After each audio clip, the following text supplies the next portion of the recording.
अभी हम ब्रह्मास्त्र के सदमे से बाहर आने की कोशिश ही कर रहे थे कि ओम राउत ने हमारे ऊपर आदिपुरुष जैसी फिल्म ला दी। इतना अंधेरा आपकी जिंदगी में नहीं होगा जितना अंधेरा ओम राउत और मनोज मुंतशिर शुक्ला ने मिलकर फिल्म आदिपुरुष में दिखाया है। खैर, फिल्म देखने के बाद ये कहना गलत नहीं होगा कि फिल्म को करने के बाद प्रभास का करियर भी काले अंधेरे में कहीं गुम हो जाएगा।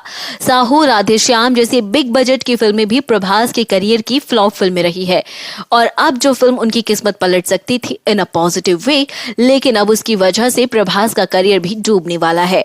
ओम राउत ने प्रभास की फिल्म बाहुबली की सक्सेस देखने के बाद ही प्रभास को ये रोल ऑफर किया था और उन्हें लगा था कि एस राजामौली की तरह ही प्रभास से कुछ बेस्ट करवा पाएंगे, लेकिन प्रभास इस पूरी फिल्म में श्री राम के किरदार से कहीं गायब दिखे। लेकिन हाँ, शरद केरकर की आवाज ने उनके किरदार के साथ काफी हद तक इंसाफ किया है। बीते काफी वक्त से फ्लॉप चले आ रहे प्रभास के किरदार को आदिपुरुष में देखने के बाद लोग इतने भड़के हुए हैं कि लोगों ने उन्हें बॉलीवुड से बॉयकॉट करने की मांग उठा दी है। फिल्म के अनाउंसमेंट से लेकर उसकी टीजर और ट्रेलर को जमकर ट्रोल किया जा रहा है। फिल्म के राइटर मनोज मुंतशिर शुक्ला इतने डरे और घबराए हुए हैं कि उन्होंने पुलिस प्रोटेक्शन की मांग कर दी है, लेकिन अपने जिस जुबान से उन्होंने पुलिस से प्रोटेक्शन की मांग की है उसकी जगह वो अपनी बेहुदा हरकत और अपनी बेहुदा राइटिंग के लिए जनता और दर्शकों से माफी मांग लेते तो शायद बेहतर होता।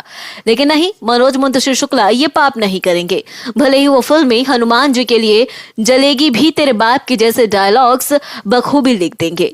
देखिए, किसी को इस फिल्म से पर्सनल ग्रजेस नहीं है, लेकिन रामायण हर एक हिंदू, यहाँ तक कि मुस्लिम के लिए भी एक इमोशन है। देश के कोने कोने में रामायण को दिखाया जाता है और उसे प्रेरणा माना जाता है, लेकिन जिस तरह से बड़े बजट की फिल्म कहकर जनता के साथ ये भद्दा मजाक और विश्वासघात किया गया है, ये कहीं से कहीं तक किसी के गले नहीं उतर रहा है। इनके राइटर मनोज मुंतशिर शुक्ला जी भी समझ रहे हैं कि वो 2 बढ़िया गाने लिखकर रामायण के संवाद लिख देंगे और सालों से चली आ रही रामायण की कहानी को बदल देंगे।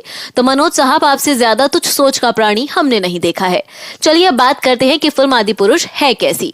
सबसे पहले तो मैं कहूंगी कि इसे रामायण से जोड़ना बंद कर दिया जाए, क्योंकि रामायण देखते हुए हमारे मन में एक पॉजिटिविटी रहती है और आदिपुरुष देखते हुए हमारे मन में नेगेटिविटी रहेगी। फिल्म पूरी तरह से काली है, अंधेरे से भरपूर।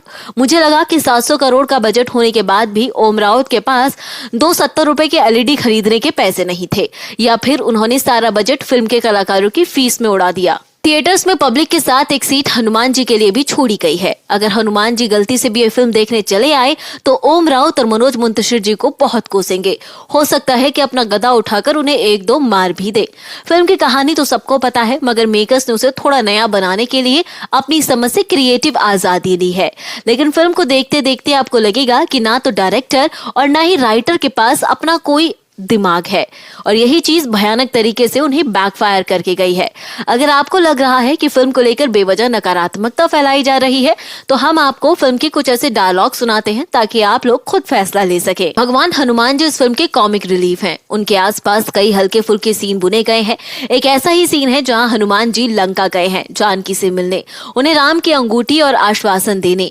राम की सेना उन्हें पकड़ लेती है। इंद्रजीत उनकी पूंछ में आग लगाने के बाद पूछता है, जली? इसके जवाब में हनुमान जी कहते हैं, तेल तेरे बाप का, कपड़ा तेरे बाप का और जलेगी भी तेरे बाप की।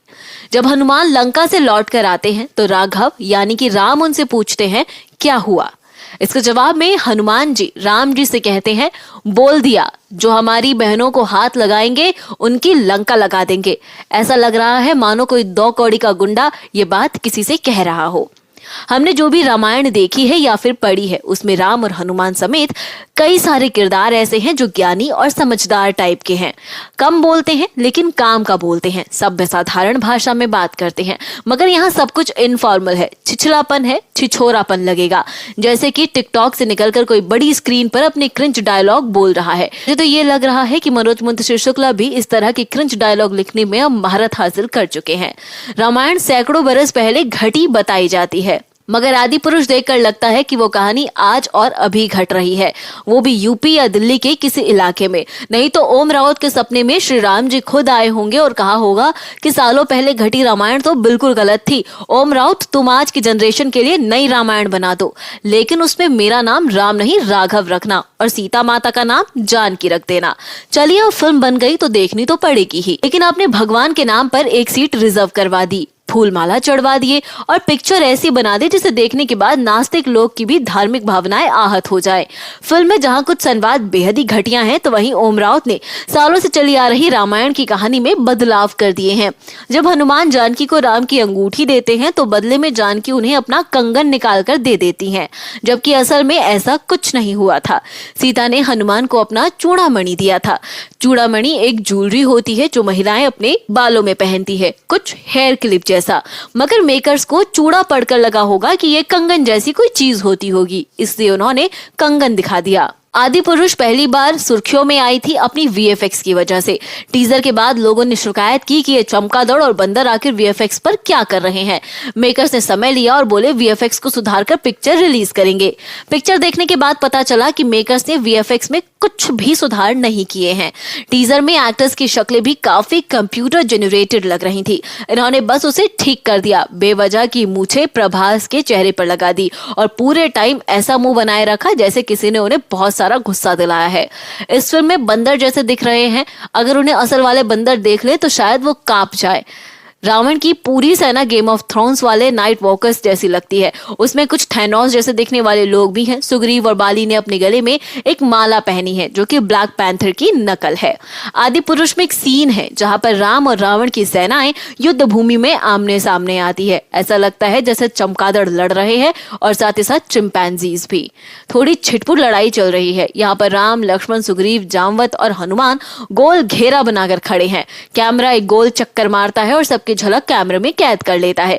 ये सीन 2012 में आई पहली द एवेंजर्स से उठाया गया है। चलिए, अब ये बात तो साफ है कि फिल्म के कई सारे एक्शन सीन्स यानी कि रावण की लंका भी किसी न किसी हॉलीवुड फिल्म में दिखाए गए किसी न किसी सीन से उठाई गई है। वहीं ओम राउत ने अपनी इस फिल्म में प्रभास के चेहरे पर सिर्फ और सिर्फ गुस्सा और आक्रोश दिखाया है, जैसे किसी ने उसकी प्रेमिका को भगा लिया है और वो इतने गुस्से में है कि उसे जान से ही खत्म कर देगा।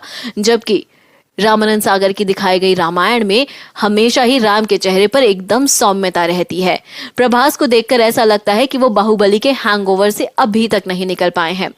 आदि पुरुष को नए जमाने के रामायण के तौर पर पेश करने की कोशिश की गई थी, मगर वो चीज बिल्कुल ही उस दिशा में नहीं जा पाई। देखिए, अब 100 बात की एक बात है, आदि पुरुष में देखने लायक कुछ भी नहीं है, क्योंकि बहुत कुछ दिखाई ही नहीं देता। फिल्म अंधेरी लगती है। ऐसा लगता है कि आदि पुरुष को कोई हॉलीवुड एक्शन थ्रिलर फिल्म बनाया जा रहा है। हाँ, इसे देखने के बाद आपको ब्रह्मास्त्र कुछ हद तक अच्छी लगने लगेगी। अब बड़े बजट की मूवी बनाने वाले डायरेक्टर और राइटर से मेरी हाथ जोड़ करके गुजारिश है कि सालों साल का लंबा इंतजार और करोड़ों का रुपया लगाकर ये सब गोबर थिएटर में पेश ना किया जाए। आपको इस पर क्या लगता है? आपका क्या कहना है? क्या वाकई इस फिल्म के बाद ही प्रभास का करियर डूब जाएगा या नहीं? कमेंट करके अपनी राय जरूर बताएं।